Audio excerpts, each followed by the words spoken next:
Wondershare Filmora 11.0.9 Review. Wondershare's Filmora provides the customary cutting, transitions, and layering along with results we have come to expect from professional-grade video editing software. The business perseveringly incorporates innovative and contemporary qualities like those present in longer-standing opponents, for instance, action tracking, keyframing, and speech-to-text. Filmora can get the task accomplished. Its user interface is clean and agreeable, yet you will lack some of the delicate regulations you discover in different video editing applications. These expand the app's offerings beyond what is available in other editing software industry favorites Power Director and Video Studio, Final Cut Pro.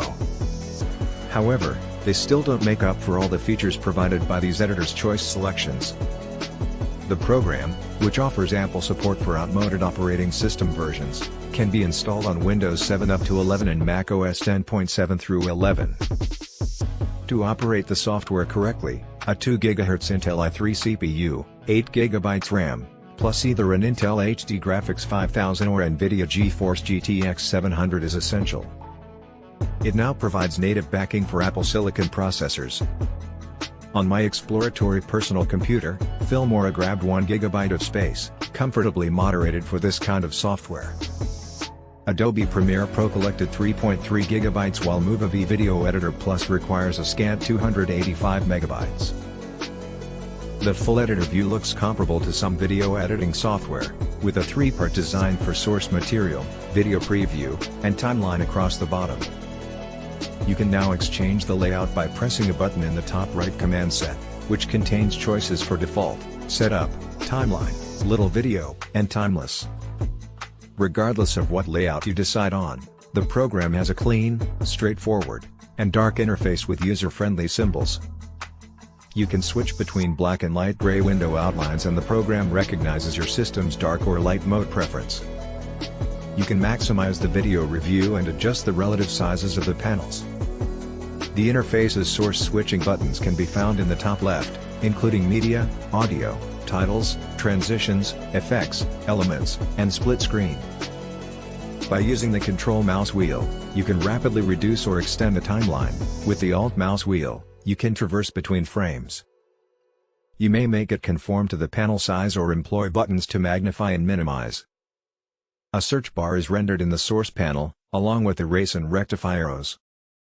At the outset, the measure of tracks might appear restricted, however, when you incorporate another video clip underneath your main one, another track is added to ascertain that you can keep overlaying.